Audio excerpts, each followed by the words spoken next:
ہم تو رکھتے ہیں مسلمانوں کا دین، دل سے ہے خدا میں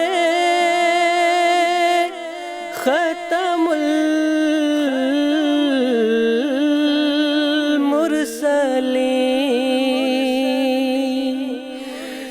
دل سے ہے خدا میں ختم المرسلین،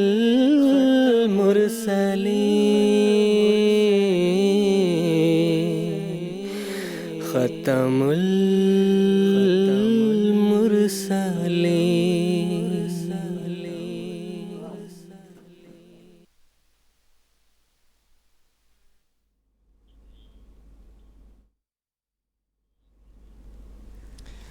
اعوذ باللہ من الشیطان الرجیم، بسم اللہ الرحمن الرحیم۔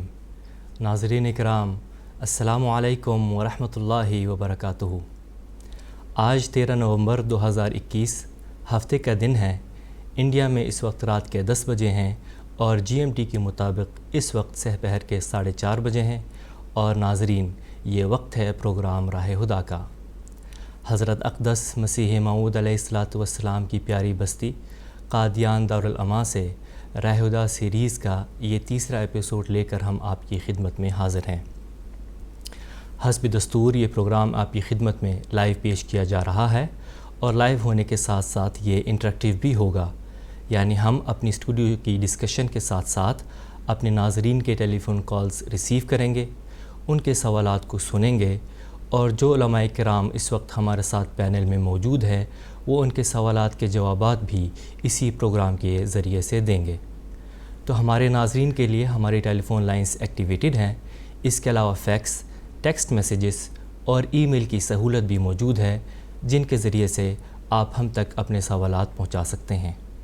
تو ناظرین، اگر آج کے پروگرام میں آپ ہمارے ساتھ جڑنا چاہتے ہیں اور اپنے سوالات پیش کرنا چاہتے ہیں تو میں امید کرتا ہوں کہ اس وقت آپ اپنی ٹیلی ویژن اسکرینز پر ہم سے رابطے کی تفاصیل مشاہدہ کر رہے ہوں گے۔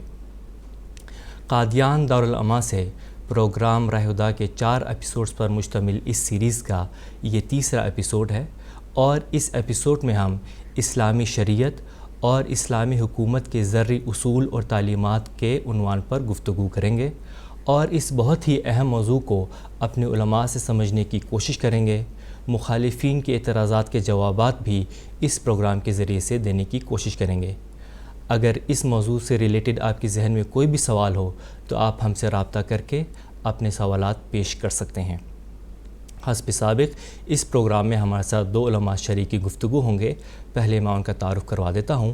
محترم مولانا محمد حمید کوثر صاحب، اور آپ کی ساتھ والی نشست پر تشریف فرما ہے محترم مولانا مجاہد احمد شاسی صاحب۔ میں آپ دونوں حضرات کے اس پروگرام میں خیر مقدم کرتا ہوں۔ ناظرین کرام، قرآن کریم کے گہرے مطالعے کے بعد شرح صدر سے یہ کہا جا سکتا ہے کہ قرآن کریم نے جہاں پر حکومت کے بارے میں بات کی وہاں مسلم اور غیر مسلم میں امتیاز نہیں کیا، اور امور سلطنت کی بجا آوری کے لیے جو آپ نے معیار قائم کیے ہیں اس کے مطابق اس کے اول مخاطب اگرچہ مسلمان ہیں لیکن دراصل مخاطب تمام مسلمان ہیں، تمام بنی نوع انسان ہیں۔ اسلام اس بات کی تاکید کرتا ہے کہ حاکم اپنی رعایا اور ماتحتوں کے ساتھ اچھا اور عدل پر مبنی سلوک کرے، اور دوسری طرف رعایا کا بھی یہ فرض ہے کہ حکومت کے ساتھ وفاداری اور خلوص سے پیش آئے اور باغیانہ رویہ نہ اپنائے، اور فلاح و بہبودی کے کاموں میں ان کا ساتھ دے۔ اسی ضمن میں میرا پہلا سوال محترم مولانا محمد حمید کوثر صاحب سے ہے کہ اگر ایک سچا مسلمان اپنے مذہب کے لیے وفادار ہے، کیا وہ اپنے ملک کے لیے غدار ہو سکتا ہے؟ اور وطن سے محبت کے متعلق اسلام کی کیا تعلیمات ہیں؟ ناظرین کرام، ایک سچا اور حقیقی مسلمان جو قرآن مجید کی تعلیمات پر عمل کرتا ہے وہ کبھی بھی اپنے ملک کا، اپنے وطن کا غدار نہیں ہو سکتا،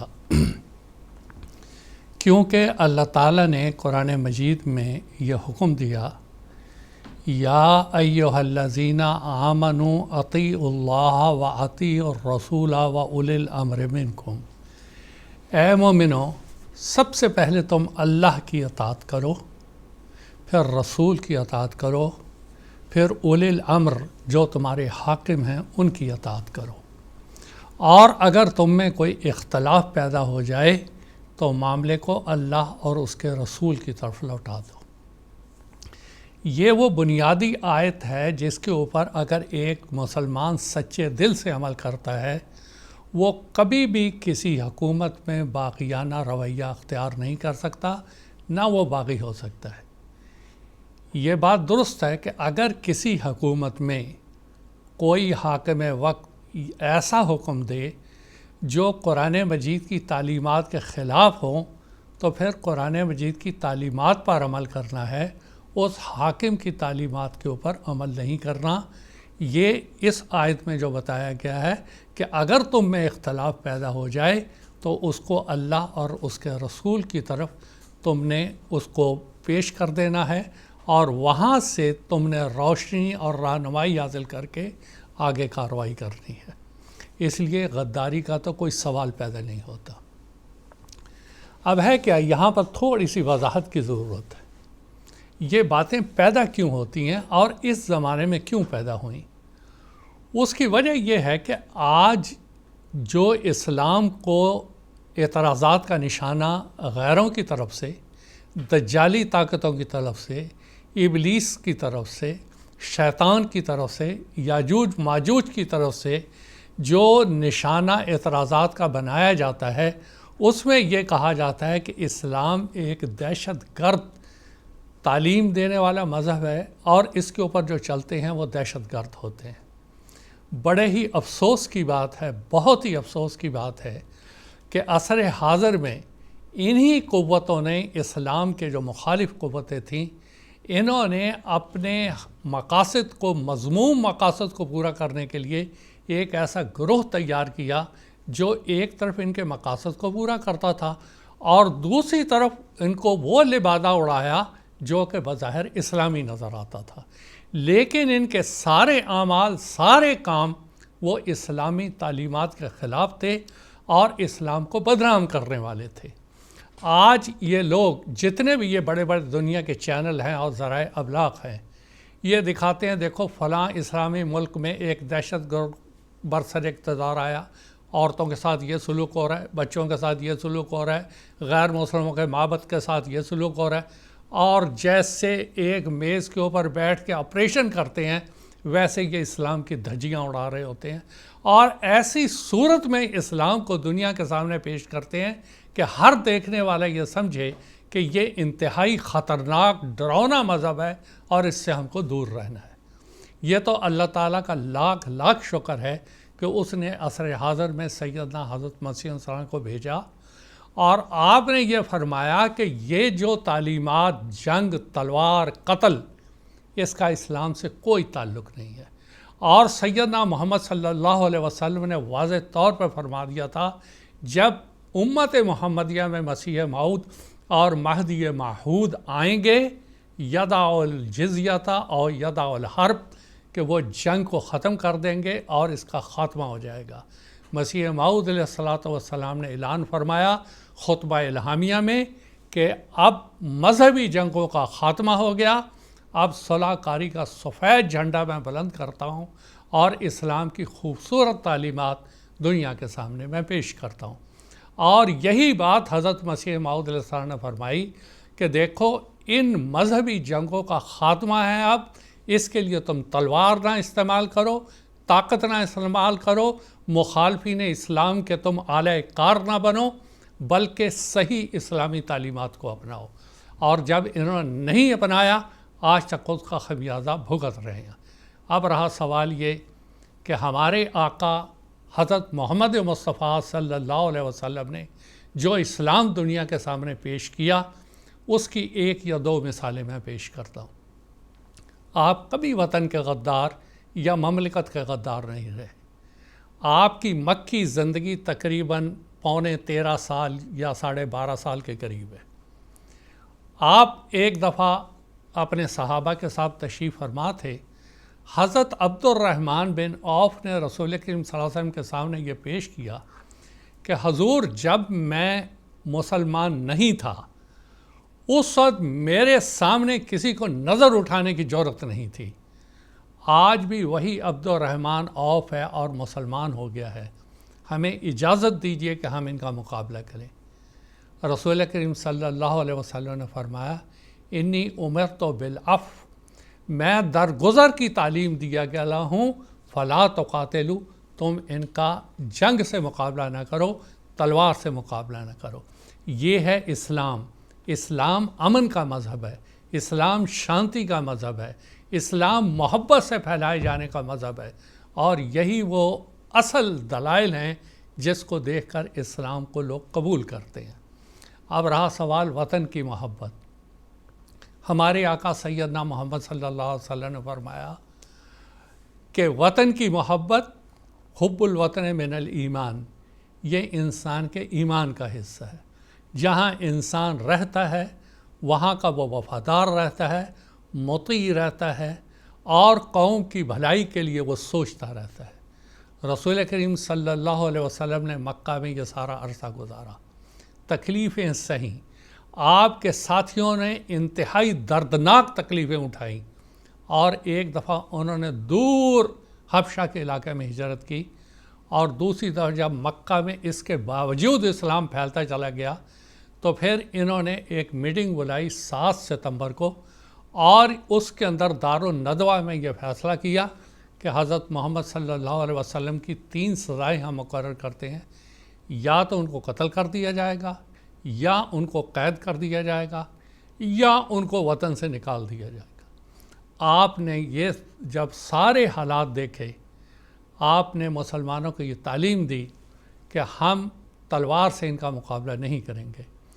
قید یہ ہمیں کر دیں گے، تبلیغ اسلام رک جائے گی۔ اب ایک ہی رستہ ہے کہ ہم یہاں سے ہجرت کر جائیں۔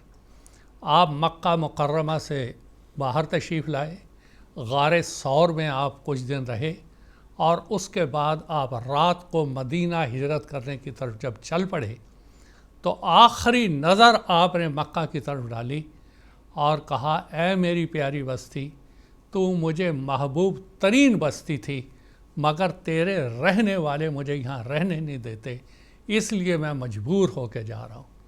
اب سوال یہ ہے کہ حضور صلی اللہ علیہ وسلم اتنی وطن سے محبت کرتے تھے، لیکن قتل و غارت سے بچنے کے لیے، اور یہ کہ کوئی الزام یہ نہ آئے کہ رسول کریم صلی اللہ علیہ وسلم نے پہلے تلوار اٹھائی اور تلوار سے مخالفین کو قتل کیا، آپ اس الزام سے خود بھی بچے اور دوسروں کو بھی بچایا، اور رہتی دنیا تک ایک نمونہ قائم کیا، اور وہاں سے آپ ہجرت کر کے مدینہ تشریف لے آئے۔ اور اس سارے عرصے میں آپ نے مکہ والوں سے کبھی یہ نہیں سوچا کہ میں ان سے انتقام لوں، لیکن جب مکہ والے خود ہی جنگ کرنے کے لیے آ گئے تو پھر آپ مجبور ہوئے کہ بدر کے میدان میں ان سے مقابلہ کریں۔ تو یہ جو سوال ہے کہ غداری یا فلاں، یہ وہ باتیں ہیں جو اسلام کو بدنام کرنے والی ہیں، یا جو مسلمان یہ حرکات کرتے ہیں اسلام کے اندر رہ کر اسلام کو بدنام کرنے کی جو کوشش کرتے ہیں، یہ ایک بہت بڑی سازش ہے اسلام کے خلاف۔ جماعت احمدیہ اللہ تعالیٰ کے فضل سے اس وقت پوری دنیا میں ہے، اور صحیح حقیقی اسلامی تعلیم پر عمل کرنا اور اس کی تبلیغ کرنا، یہ آج جماعت احمدیہ کا کام ہے، اور جماعت احمدیہ یہ کر رہی ہے۔ باقی رہا یہ نام نہاد ہی مسلمان ہم کہہ سکتے ہیں، جن کے بارے میں رسول پاک صلی اللہ علیہ وسلم نے فرمایا کہ یہ مسلمان لا یبقى من الاسلام الا اسمہ، کہ اسم کے علاوہ اور کوئی یہ اسلام نہیں ہوگا۔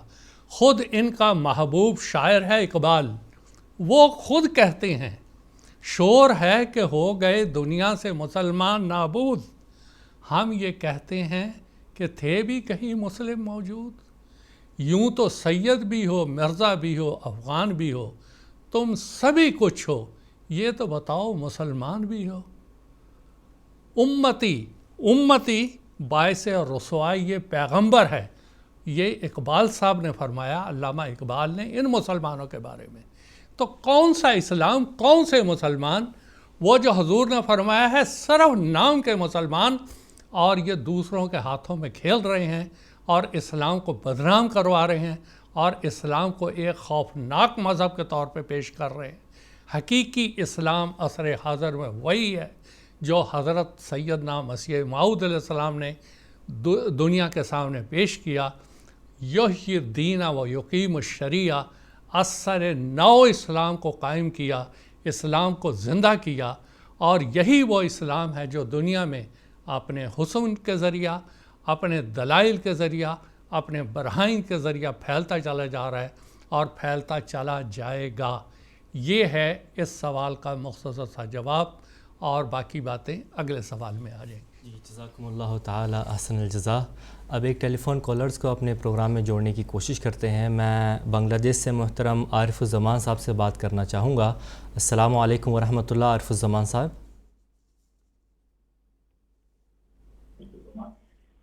السلام علیکم۔ السلام علیکم ورحمۃ اللہ۔ وعلیکم السلام ورحمۃ اللہ۔ جی اپنا سوال پیش کریں۔ جی میرا سوال ہے، ایام جاہلیت کے یگ میں اسلام میں غلامی کا آزاد کا موقع نہیں تھا، آج بھی اسلام کیا رہنمائی کرتا ہے غلامی کے بارے میں؟ یہ ہے میرا سوال۔ پس منظر کیا تھا، آج رہنمائی کیا ہے؟ جزاک اللہ۔ جی جزاک اللہ، آپ کا سوال ہمیں مل چکا ہے۔ میں محترم مجاہد احمد شاذلی صاحب سے درخواست کرتا ہوں کہ ان کے سوال کا جواب دے دیں۔ جزاکم اللہ احسن الجزا۔ عارف الزمان صاحب، اگر ہم دنیا کی مختلف قوموں کا اور تہذیبوں کا مطالعہ کریں، ان کی تاریخ کو پڑھیں، تو ہمیں ہر قوم میں سے جو اکثر قومیں ہیں وہاں پر یہ غلامی کا رواج بدقسمتی سے نظر آتا ہے، اور اس میں ہمارا وطن عزیز ہندوستان بھی شامل ہے۔ اسی طرح رومن تہذیب آپ دیکھ لیں یا اور تہذیبیں دیکھ لیں، تو ایسا ایک رواج اس زمانے میں تھا، یا انسانیت پر ایک ایسا زمانہ گزرا جب انسان نے اپنے جیسے ہی مخلوق کو غلام بنا کر ان کے حقوقوں کو سلب کر لیا۔ اسلام کے ظاہر ہونے سے پہلے عربوں میں بھی یہ رواج جاری تھا، اور اس کے مختلف طریقے ہوتے تھے جس کے تحت وہ غلام بنا لیتے تھے۔ بعض دفعہ جنگوں میں ان کو کسی انسان کو پکڑ لیا، بعض دفعہ راہگیروں کو اوپر حملہ کر کے لوٹ لیا، کسی قبیلے والے پہ حملہ کر دیا۔ یہ اسلام کی عظیم الشان خوبی ہے کہ بانی اسلام سیدنا حضرت محمد مصطفیٰ صلی اللہ علیہ وسلم کے ظہور کے ساتھ ہی غلامی کے خاتمے کی ابتدا ہو گئی۔ چنانچہ اسلام کی جو ابتدائی سورت جو نازل ہوئی، اس میں سورہ البلد ہے۔ اس میں ایک آیت ہے کہ وما ادراک ما العقبہ۔ اللہ تعالیٰ بیان فرما رہا ہے کہ اے انسان، تجھے کیا پتا کہ نیکی کی اونچی چوٹی کیا ہے؟ آگے اس کے بتایا کہ اس کے حصول کے طریقے کے ہیں، فق و رقبۃ، یعنی گردنوں کو آزاد کرنا، غلاموں کو آزاد کرنا۔ تو غلاموں کی آزادی کی ابتدائی صورتوں میں بھی ذکر شروع ہو چکا تھا، لیکن چونکہ یہ غلاموں کی آزادی کا معاملہ انسانی معاشرے سے اس قسم کے ساتھ جڑا ہوا تھا کہ اگر ایک ساتھ ہی ان کو ایک ساتھ آزاد کر دیا جاتا تو معاشرے میں بے چینیاں پیدا ہو جاتی ہیں۔ وہ کام کیسے کرتے جو لوگ غلام کر رہے تھے، یا پھر یہ لوگوں کو جو آزاد کیے جاتے یہی بد امنیاں کرتے۔ لہٰذا اسلام نے درجہ بدرجہ ان کے آزادی کے حقوق قائم کیے۔ پھر سب سے بڑی بات یہ کہ غلاموں میں سے ہی وہ ابتدائی مسلمان تھے صحابہ جو حضرت صلی اللہ علیہ وسلم پہ ایمان لائے، اور نبی کریم صلی اللہ علیہ وسلم کا اسوہ حسنہ ہمارے سامنے موجود ہے کہ آپ نے اپنے اعلیٰ نمونے پیش کیے، جس کے نتیجے میں حضرت بلال رضی اللہ تعالیٰ عنہ، حضرت عمار رضی اللہ تعالیٰ عنہ، یہ وہ ابتدائی غلام ہی تھے جو یہ دیکھ رہے تھے کہ اگر ہمیں کہیں انسانیت کے حقوق ہمیں مل سکتے ہیں تو اسلام کے ذریعہ مل سکتے ہیں۔ بس اسلام نے اپنے ظاہر ہونے کے ساتھ ہی غلامی کا خاتمے کی شروعات کر دی، مختلف ان کی آزادی کی تراکیب بیان کی، مقاتبت کا راستہ کھول دیا، کفارہ کے طور پہ ان کو کر دیا۔ اسی طرح کوئی اگر لونڈی ہوتی تھی تو اگر وہ بچہ جنتی تھی مالک کا تو آزادی حاصل کر لیتی تھی۔ بس اسلام نے انسان کی حرمت کو قائم کیا۔ ایک شخص چاہے وہ غلام تھا یا آزاد تھا، جب وہ مسجد میں ایک جگہ ایک نماز میں کھڑا ہو جاتا تو خدا کے حضور وہ برابر ہو جاتا، اور قرآن مجید نے واضح رنگ میں بتا دیا کہ تم میں سے وہی شخص اللہ کے نزدیک زیادہ معزز ہے جو متقی ہوگا۔ پس شروعات سے ہی قرآن مجید کی تعلیم نے اس بات کی بیخبنی کر دی کہ انسان کو غلام بنائے، بلکہ واضح طور پہ اللہ تعالیٰ نے انسان کو یہ بتایا کہ اگر نیکی کو پانا چاہتے ہو تو پھر انسان کی غلامی کو ختم کرو، اور یہ درجہ بدرجہ نبی کریم صلی اللہ علیہ وسلم کے اسوہ حسنہ آپ کی تعلیمات سے ہوا۔ اور پھر ہم دیکھتے ہیں کہ صحابہ میں بے شمار ایسے صحابی ہوئے جنہوں نے روزانہ کے میں ہزاروں کی تعداد میں بھی غلام آزاد کیے، اور یہ اسلام کی ہی ایک حسین تعلیم ہے جو ہم دنیا میں پیش کر سکتے ہیں۔ اس بارے میں تفصیل سے حضرت مرزا بشیر احمد صاحب ایم اے نے جو اپنی کتاب لکھی ہے سیرت خاتم النبیین، اس کے اندر وضاحت موجود ہے۔ وقت کے لحاظ سے اتنا کافی ہے۔ جی، جزاکم اللہ تعالی احسن الجزا۔ اب میں اپنے پروگرام کو آگے بڑھاتا ہوں اور آپ سے پوچھنا چاہوں گا کہ اسلام نے ایک طرف تو حاکم کو یہ حکم دیا ہے کہ وہ اپنی رعایا کا عدل و انصاف پر مبنی حکم کرے، اور دوسری طرف رعایا کو بھی حکم دیا ہے کہ وہ اپنے حاکم کی اطاعت کرے۔ اس بارے میں ہمارے ناظرین کو کچھ بتا دیں۔ ناظرین کرام، اس سوال کے دو حصے ہیں۔ پہلا حصہ تو یہ ہے کہ حاکم کے کیا فرائض اسلام نے مقرر کیے ہیں اور اس کے بارے میں کیا احکامات جاری کیے ہیں۔ دوسرا حصہ اس میں یہ ہے کہ عوام کے حاکم کے تئیں یا حکومت کے تئیں کیا ذمہ داریاں اور فرائض ہیں۔ وقت کی مناسبت سے چند ایک امور اس بارے میں بیان کروں گا۔ اسلام نے، جیسا کہ ہم نے شروع میں ہی سنا پروگرام میں، کہ حکومت کی بنیاد ہی عدل اور انصاف پہ قائم رکھی ہے، اور عدل اور انصاف میں ہی اسلام نے اس بات کو قائم کر دیا کہ حاکم کا یہ فرض ہے کہ جب وہ حکومت کرے تو وہ پھر کسی اپنے محکوم کی مذہب کو نہ دیکھے، بلکہ اس کے لیے ضروری ہے کہ وہ عدل اور انصاف کو قائم کرے۔ اور چونکہ قرآن مجید ایک آسمانی کتاب ہے اور یہ مذہب دین اسلام تمام بنی نوع انسان کے لیے آیا ہے، اسی لیے اللہ تعالیٰ نے اس میں سب کے ساتھ عدل اور انصاف کی تعلیم دی، اور ہمارے پیارے رسول صلی اللہ علیہ وسلم کی احادیث میں بکثرت یہ تعلیم موجود ہے۔ چنانچہ اللہ تعالیٰ نے سورہ النساء آیت 59 میں بیان فرمایا، ان اللہ یامرکم ان تؤدوا الامانات الی اہلہا واذا حکمتم بین الناس ان تحکموا بالعدل۔ یعنی یہ بتایا کہ اے لوگو، تمہیں اللہ تعالیٰ یہ حکم دیتا ہے کہ تم امانتیں ان کے اہل کی طرف دو، جو ان کے اہل ہیں ان کو دو۔ پھر بیان کیا واذا حکمتم بین الناس، جب تم لوگوں کے درمیان حکومت کرو، فیصلہ کرو، تو کیا ان تحکموا بالعدل، تمہارے لیے ضروری ہے کہ تم عدل اور انصاف کو۔ اس آیت سے استنباط ہوتا ہے کہ اللہ تعالیٰ نے یہ نہیں بیان کیا کہ اے حاکمو جب تم مسلمانوں کے درمیان عدل کرو۔ قرآن مجید کے الفاظ میں یہ حکمت ہے کہ حکمتم بین الناس کہا ہے، یعنی یہ استنباط ہوتا ہے کہ چاہے وہ ہندو ہو، سکھ ہو، کسی کے بھی درمیان جب فیصلہ کیا جائے تو پھر ضروری ہے عدل اور انصاف سے کیا جائے۔ دوسرا، اس آیت سے یہ بھی ہمیں پتہ چلتا ہے کہ وہ حاکم جو عدل اور انصاف سے کام نہیں کرتے، وہ حاکم تو ہو سکتے ہیں لیکن وہ اسلامی حاکم نہیں ہو سکتے۔ اسلامی حاکم کے لیے لازماً یہ ضروری امر ہے کہ وہ عدل اور انصاف کے ساتھ کام کرے۔ پھر اسی طرح سورہ المائدہ آیت نمبر 9 میں اللہ تعالیٰ نے جہاں حکومت کی ذمہ داری یہ قرار دی کہ وہ عدل انصاف قائم دے، وہاں عام مسلمانوں کو بھی مخاطب کرتے ہوئے یہ بیان کیا کہ ان کے لیے بھی ضروری ہے کہ وہ عدل اور انصاف کو قائم کریں۔ چنانچہ اللہ تعالیٰ نے بیان فرمایا، یا ایھا الذین آمنوا کونوا قوامین للہ شہداء بالقسط ولا یجرمنکم شنآن قوم علی الا تعدلوا، یعنی اے وہ لوگوں جو ایمان لائے ہو، اے ایمانداروں مسلمانوں، تمہارے لیے ضروری ہے کہ تم انصاف پر قائم ہو جاؤ، اور کسی بھی قوم کی دشمنی تمہیں اس بات پر ترغیب نہ دلا دے یا اس طرف نہ بڑھا دے کہ تم عدل سے ہٹ جاؤ۔ بس یہ وہ بنیادی تعلیم تھی جو ہمارے پیارے رسول حضرت محمد مصطفیٰ صلی اللہ علیہ وسلم نے دنیا کے سامنے پیش کی۔ آپ نے اپنے اعلیٰ عملی نمونے ہمارے سامنے قائم کیے، اور ساری زندگی ہی آپ کی اس بات پر گواہ ہے کہ آپ نے عدل اور انصاف کو قائم کیا۔ چنانچہ حضرت صلی اللہ علیہ وسلم کی ایک حدیث ہے، جامع ترمذی میں موجود ہے، حضرت ابو سعید رضی اللہ تعالیٰ عنہ سے مروی ہے کہ رسول کریم صلی اللہ علیہ وسلم نے فرمایا کہ عدل و انصاف کے ساتھ حکومت کرنے والا حاکم قیامت کے دن اللہ کو دوسرے سب بندوں سے زیادہ محبوب اور پیارا ہوگا، اس کو اللہ کا سب سے زیادہ قرب حاصل ہوگا، اور قیامت کے دن اللہ کا سب سے زیادہ ناپسندیدہ اور سب سے زیادہ عذاب میں مبتلا ظلم کرنے والا حاکم ہوگا۔ چونکہ حاکم کے پاس قوت ہوتی ہے، طاقت ہوتی ہے، اسی لیے یہ احتمال بنا رہتا ہے کہ وہ ظلم اور تعدی نہ کرے۔ اسی لیے حضرت صلی اللہ علیہ وسلم نے اس حدیث میں یہ ترغیب دلائی کہ خدا کے نزدیک وہ شخص پیارا ہے جو عدل اور انصاف پر قائم رہے۔ پھر قرآن مجید نے اس سے بھی بڑھ کر ایک اور بات بیان کی، جیسے اسی آیت میں بتا دیا کہ اگر دشمنی کی تمہیں انتہا ہو جاتی ہے کوئی شخص جتنا بھی دشمن ہو تمہارا، لیکن جب عدل کا معاملہ ہے، انصاف کا معاملہ ہے، تو اس وقت حکم فیصلہ کرتے وقت انصاف کو قائم کرنا ہے۔ تو دوسرے پڑھنے میں یہ بتایا کہ اگر کوئی شخص کتنا ہی تمہارے ساتھ قربت میں ہو، تمہارے والدین ہوں، عزیز ہو، رشتہ دار ہوں، جب تم ان سے بھی معاملہ کرو، کوئی ان کے بارے میں بھی فیصلہ کرو، تب بھی تم نے عدل کو قائم کرنا ہے۔ اس سوال کا دوسرا حصہ یہ تھا کہ عوام کے لیے کیا یہ تعلیم ہے کہ وہ حکومت کے بارے میں کیسے کیا بیان کرے۔ چنانچہ قرآن مجید نے جہاں یہ حاکموں کے لیے بتایا کہ وہ عدل انصاف قائم کریں، وہاں عوام کی بھی ذمہ داری قرار دی کہ وہ حاکموں کی اطاعت کریں، شر اور فساد سے بچیں، ملک میں امن قائم کریں۔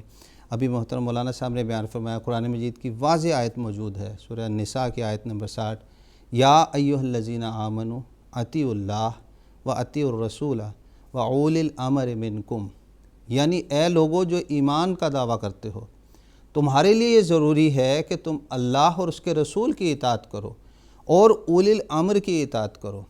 حضرت امام الزمان سیدنا حضرت مسیح موعود علیہ السلام کا یہ اعجاز ہے کہ آپ نے اللہ تعالیٰ سے خبر پا کر اس آیت کی تفسیر یہ بیان کی اور یہ واضح کیا کہ دیکھو یہاں پر اولی الامر سے مراد عام دوسرے مسلمان تو یہ لیتے ہیں کہ جو مسلمانوں میں سے حاکم ہو، یعنی وہ کسی ہندو یا عیسائی اور دوسرے کے اس کو اطاعت کو نہیں سمجھتے۔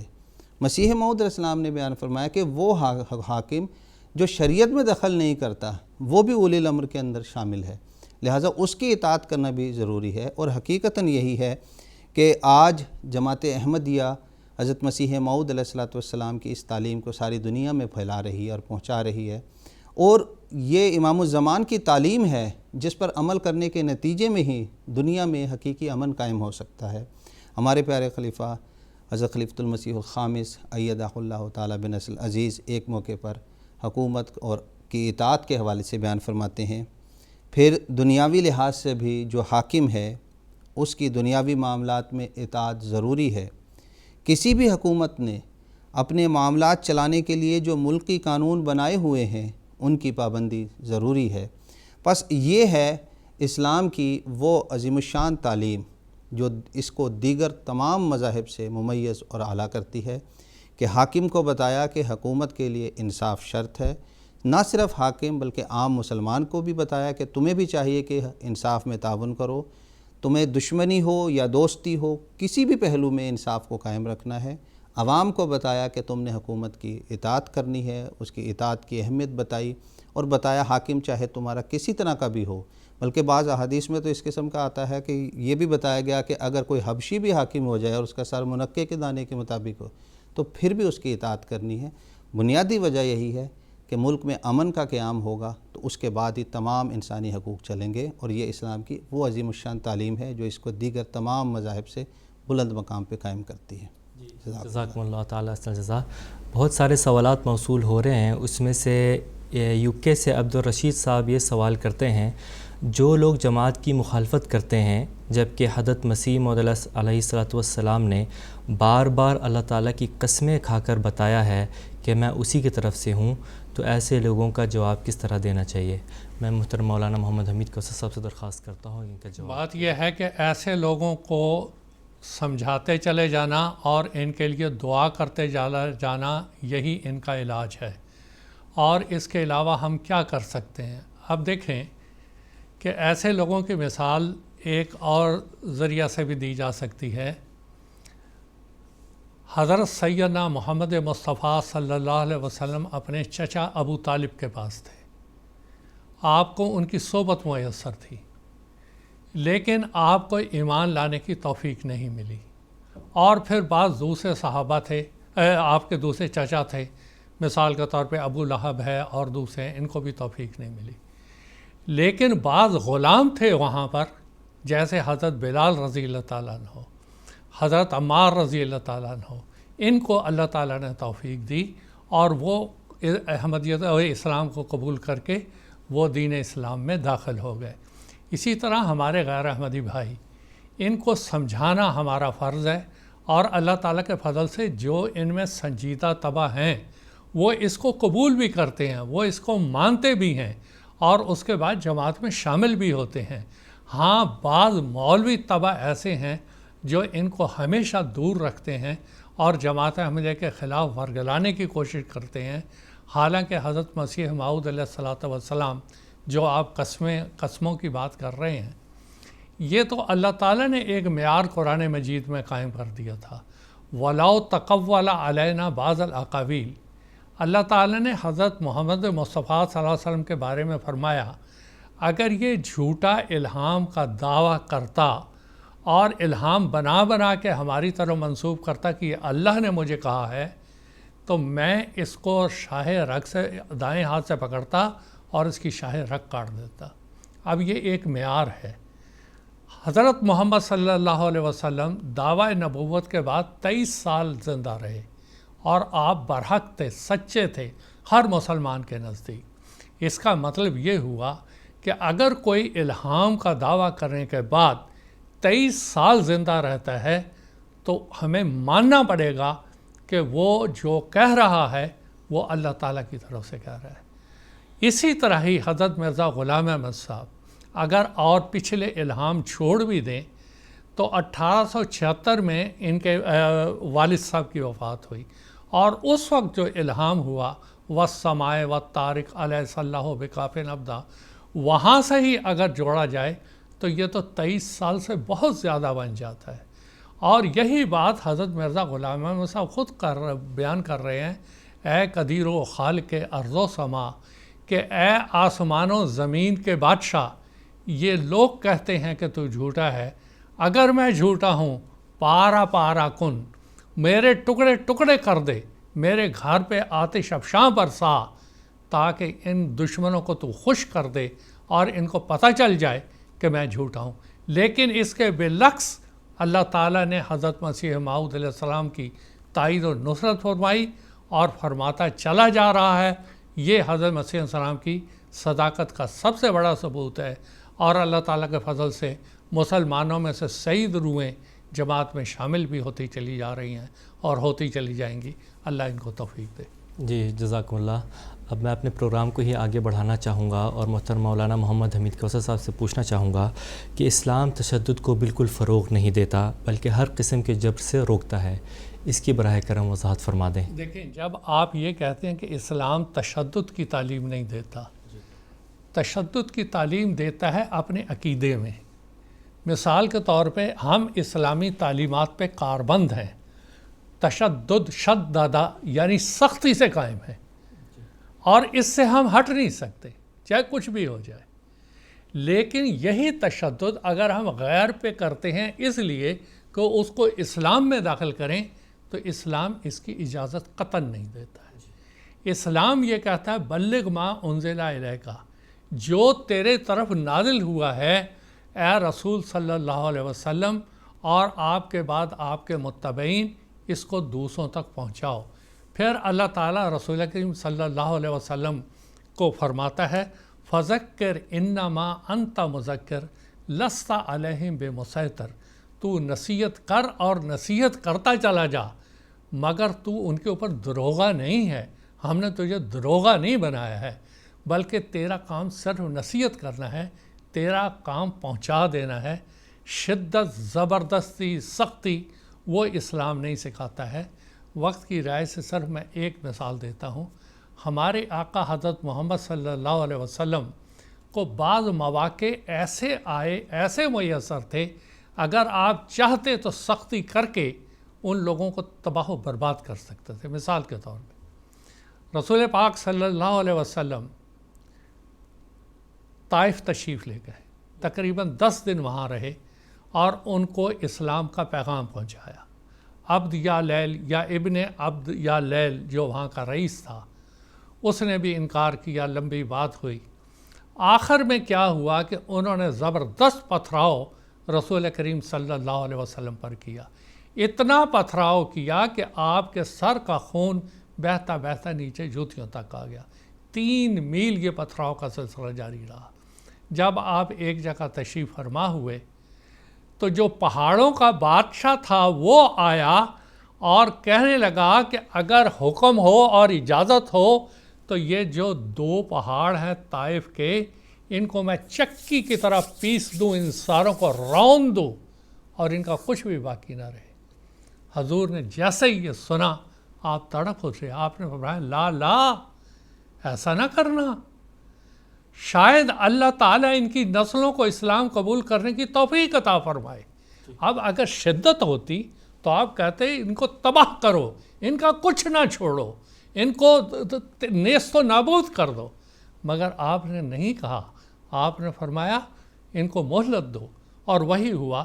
وہ قبیلہ ثقیف جس نے سب سے زیادہ مخالفت کی، یہ حجۃ الوداع کے موقع پر یہ سارا قبیلہ اسلام میں داخل ہوا. ان میں بعض ایسے بزرگان تھے جنہوں نے اسلام کی بہت خدمت کی. اب ایک اور مثال دے کے بات کو ختم کرتا ہوں. ایک ثمامہ بن عسال یمامہ کا وہ بڑا رئیس تھا، مسلمانوں کو بہت قتل کرتا تھا. وہ ایک دفعہ وہ پکڑا گیا، پکڑ کے اس کو مدینہ لائے تو رسول اکرم صلی اللہ علیہ وسلم نے اس کو پہچان لیا اور مدینہ میں ہی ایک جگہ مسجد نبوی میں اس کو باندھ دیا. حضور صلی اللہ علیہ وسلم صبح صبح فجر کی نماز کے بعد اسے پوچھتے اور وہ سب کچھ دیکھتا مسلمان کیا کر رہے ہیں. آخر ایک دن حضور صلی اللہ علیہ وسلم نے فرمایا کہ ثمامہ تمہارا کیا حال ہے؟ تو ثمامہ نے ایک بات کہی. اس نے کہا کہ میں اتنا بڑا مجرم ہوں، اگر آپ مجھے قتل کروانا چاہیں تو یہ آپ کا حق ہے. اور اس کے بعد حضور صلی اللہ علیہ وسلم نے اس کو آزاد کر دیا. اب شدت اگر ہوتی تو آپ اس کو قتل کروا دیتے. بہرحال حضور نے اسے چھوڑ دیا. وہ پاس سے کنویں پہ گیا، نہایا اور واپس آیا اور آ کے اس نے اسلام قبول کر لیا اور اقرار کیا کہ آپ سے زیادہ مجھے کسی سے دشمنی نہیں تھی، مگر ان 3 دنوں نے وہ انقلاب میرے میں پیدا کیا کہ آپ سے زیادہ کسی سے مجھے محبت نہیں اور آپ کے شہر سے. یہی حال فتح مکہ کے وقت ہوا جب سارے قریش کھڑے تھے جنہوں نے ظلم کیے.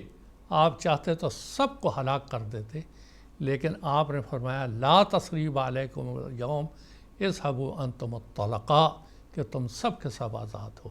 اسلام شدت کی تعلیم نہیں دیتا، جبر کی تعلیم نہیں دیتا، سختی کی تعلیم نہیں دیتا، اور اس کی ضرورت بھی نہیں ہے.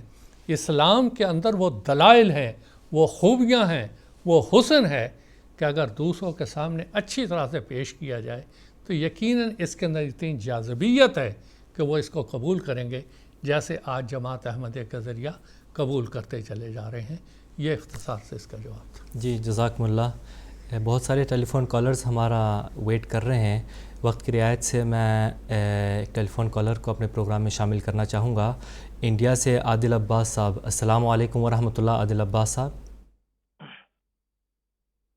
السلام علیکم.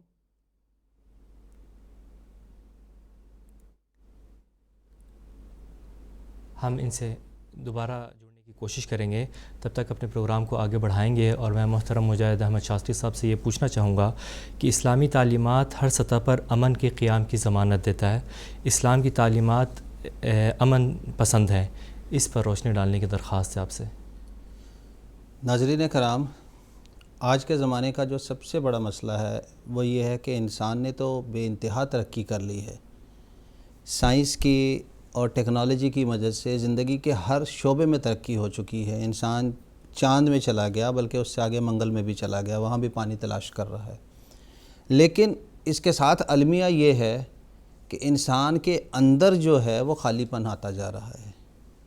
اس کے اندر جو ہے سوچ میں کمی آ رہی ہے، اخلاقیات میں کمی آ رہی ہے، جو نیکیاں ہیں اس میں کمی آتی جا رہی ہے، اور اس سے بھی بڑھ کر امن کے قیام میں کمی آتی جا رہی ہے.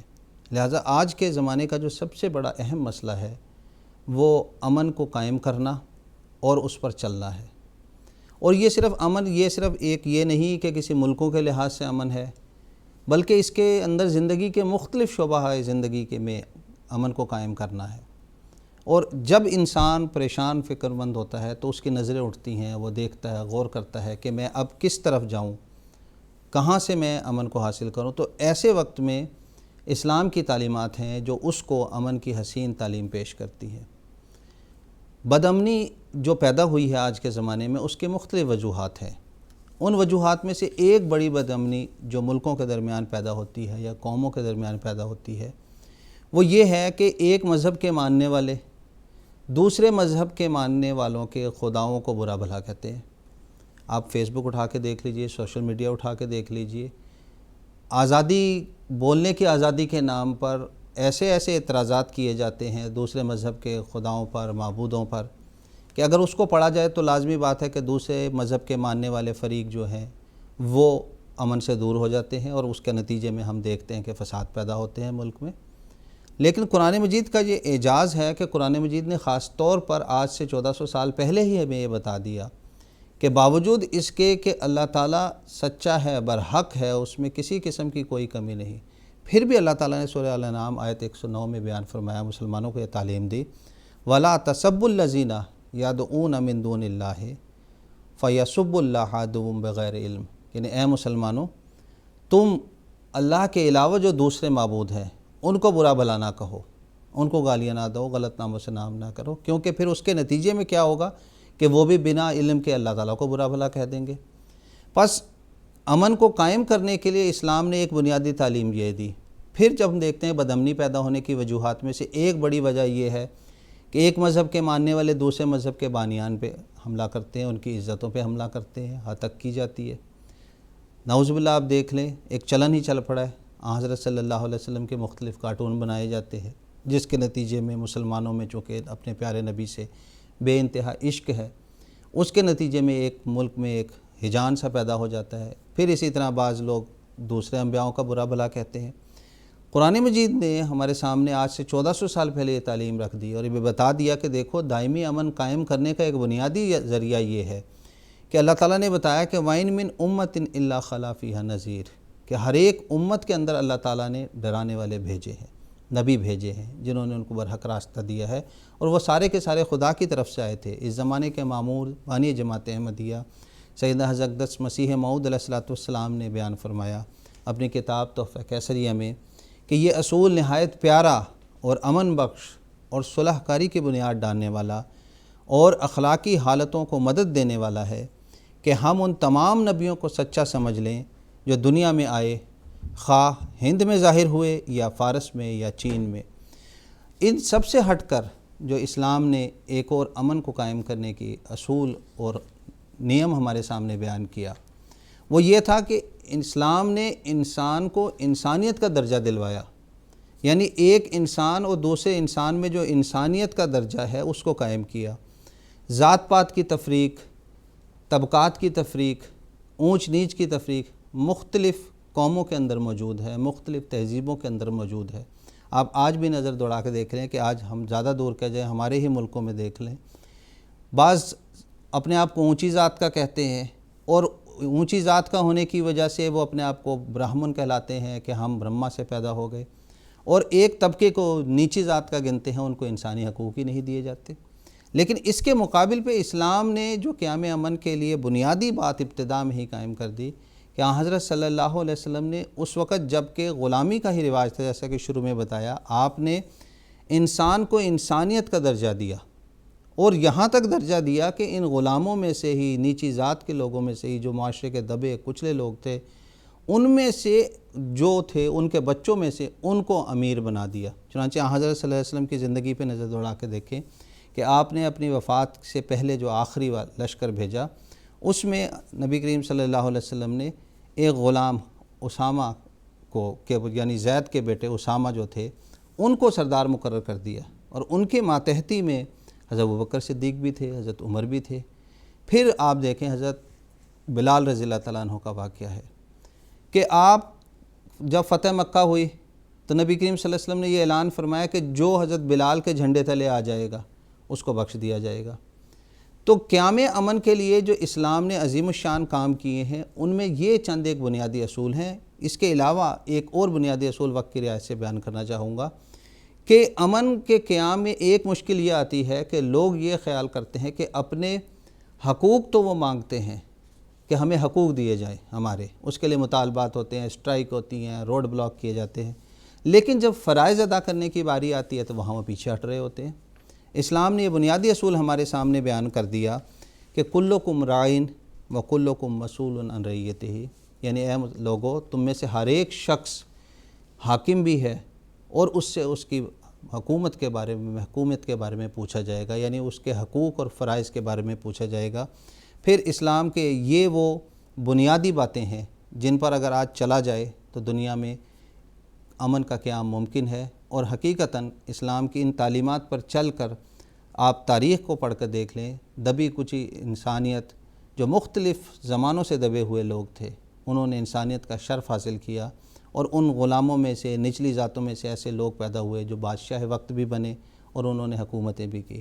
بس یہ وہ اصول ہیں جن پر اگر ہم چلیں گے تو دنیا میں آج بھی امن قائم کیا جا سکتا ہے، اور جماعت احمدیہ انہی اصولوں کو آج دوبارہ دنیا میں اثر نو قائم کر رہی ہے۔ جی جزاکم اللہ تعالی احسن جزا۔ ہم دوبارہ انڈیا کے عادل عباس صاحب سے رابطہ کرنا چاہیں گے۔ السلام علیکم ورحمۃ اللہ وبرکاتہ۔ عادل عباس صاحب، السلام علیکم ورحمۃ اللہ۔ وعلیکم السلام ورحمۃ اللہ۔ جی اپنا سوال پیش کریں۔ جی میرا سوال یہ ہے کہ ایک مسلمان جو ایک ملک میں رہتا ہے اور اس کو ایک تو ملک کے بھی قانون فالو کرنے پڑتے ہیں اور اسلام کے بھی قانون فالو کرنے پڑتے ہیں، لیکن کبھی کبھی جو حکومت کے قانون ہوتے ہیں ان میں امینڈمنٹس ہوتے رہتے ہیں، اور کبھی ایسا ہوتا ہے کہ وہ جو حکومت کے قانون ہوتے ہیں وہ اسلامک قانون کے ساتھ کنٹراڈکٹ کرتے ہیں، تو اس وقت ایک مسلمان کو کیا کرنا چاہیے؟ جیسے بہت بار ٹرپل طلاق کے بارے میں بات ہوئی، شادیوں کے جو قانون ہیں ان میں امینڈمنٹس ہوتے رہتے ہیں حکومت کے قانون کے، حکومت کے لاز میں۔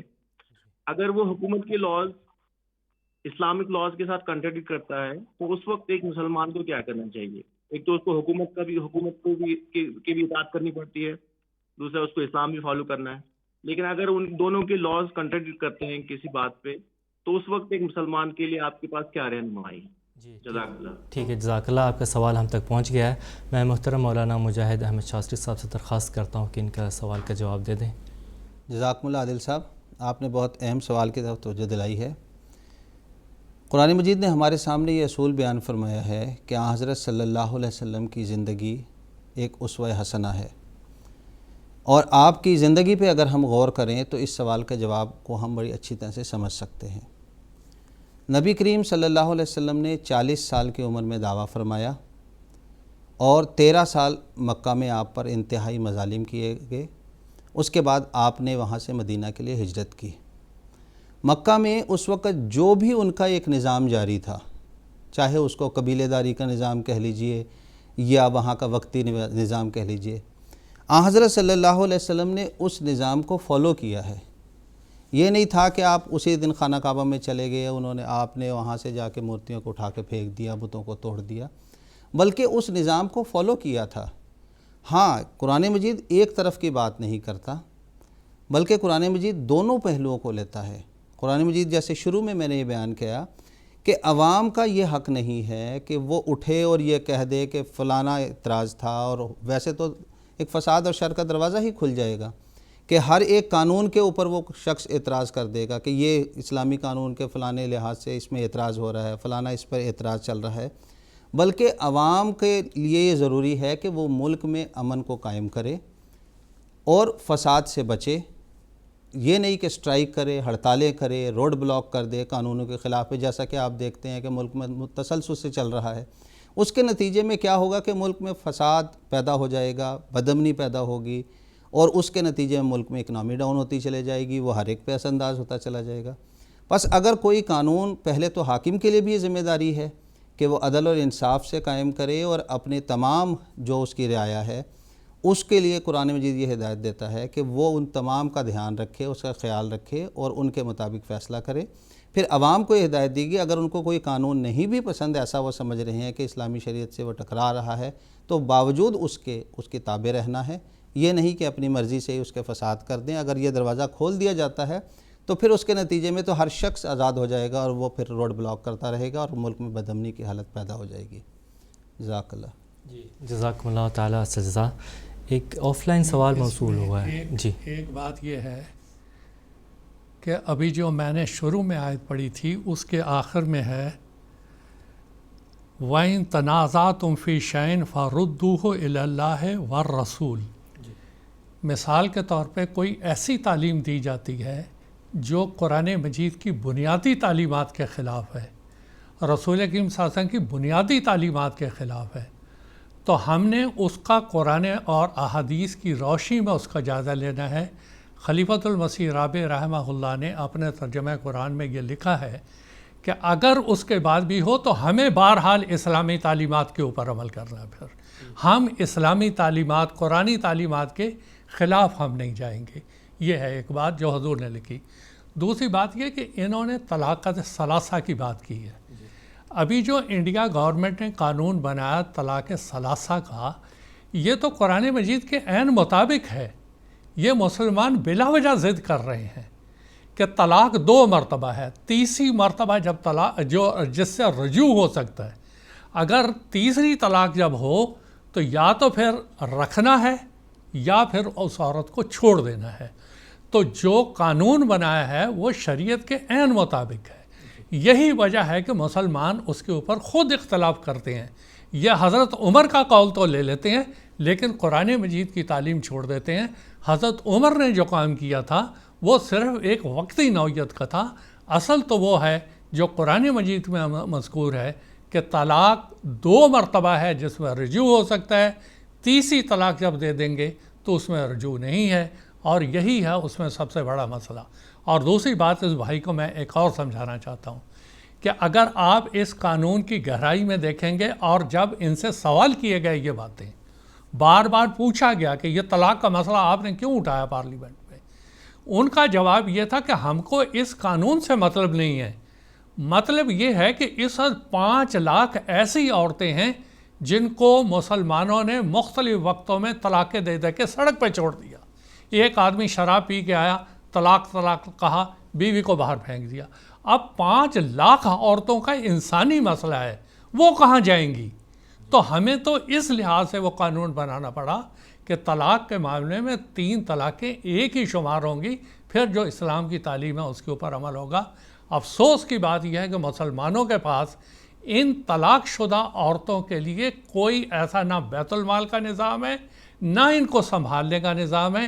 یہ صرف جماعت احمدیہ میں ہے کہ اگر کسی عورت کو بوجہ مجبوری، جو ابغض الحلال عند اللہ الطلاق، حلال چیزوں میں سب سے زیادہ جو اللہ کو ناپسند ہے وہ ہے طلاق. اگر کسی عورت کو مل جاتی ہے، سب سے پہلے اس کے جو ولی ہیں، اس کا باپ ہے، بھائی ہے، وہ اس کو سنبھالے گا. اگر نہیں تو پھر جماعت کا ایک بیت المال کا نظام ہے جو کہ ان مجبور عورتوں کی کفالت کرتا ہے اور حتی المقدور ان کی امداد کرتا ہے. یہ سارے قانون جو بنائے جاتے ہیں، اب تک انڈیا کے جو قانون ہے، مثال کے طور پہ مسلم پرسنل لا کا قانون ہے یا دوسرے قانون ہیں، وہ شریعت کے مطابق ہی ہیں الا ماشاء اللہ. بعض چیزیں میں اس میں ایسی ہیں جس میں خود فقہا میں اختلاف ہے، وہ ایک علیحدہ مسئلہ ہے. لیکن جہاں بھی یہ قوانین اسلامی تعلیمات سے ٹکرائیں گے، قرآنی تعلیمات سے ٹکرائیں گے، تو ایک سچے مسلمان ہونے کی حیثیت سے میں قرآن مجید کی تعلیمات کو پکڑوں گا، میں رسول اکرم صلی اللہ علیہ وسلم کی تعلیمات کو پکڑوں گا، اور اس کے بارے میں جو قانونی ذرائع ہیں وہ میں اختیار کروں گا. جو قانون اجازت دیتا ہے ملکی، اس کے مطابق میں چلوں گا. جی، جزاکم اللہ تعالیٰ احسن جزا. کثرت سے سوال موصول ہو رہے ہیں. ایک اور کالر کو اپنے پروگرام میں شامل کرنا چاہوں گا. سری لنکا سے عصمت احمد صاحب سے میں بات کرنا چاہوں گا. السلام علیکم ورحمۃ اللہ. عصمت صاحب.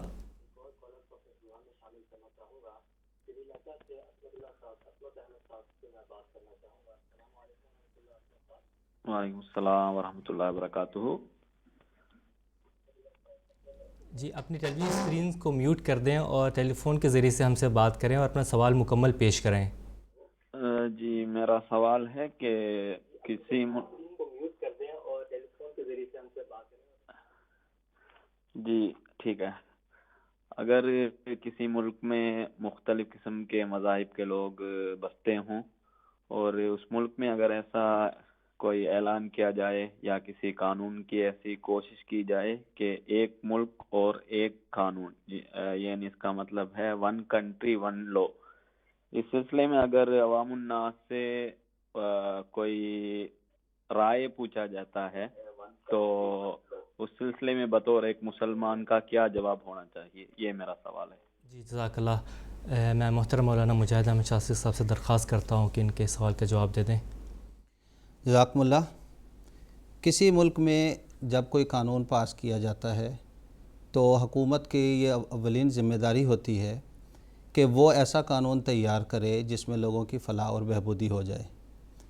مختلف صوبہ جات میں آج یہ جو سوال اٹھ رہا ہے، یہ ہندوستان کے تناظر میں یہ اٹھ رہا ہے، مختلف صوبہ جات کے اندر آج الگ الگ بعض قوانین ہیں، بعض جگہ اپنے علاقے کے حساب سے بھی قوانین بنائے گئے ہیں، لیکن وہی بنیادی بات جو ابھی میں نے اس سے پہلے بھی عرض کی تھی کہ حکومت کا بنیادی فرض یہ ہے کہ وہ خاص طور پر ایسے قوانین تیار کرے جس کے نتیجے میں تمام انسانوں کے حقوق قائم ہوں۔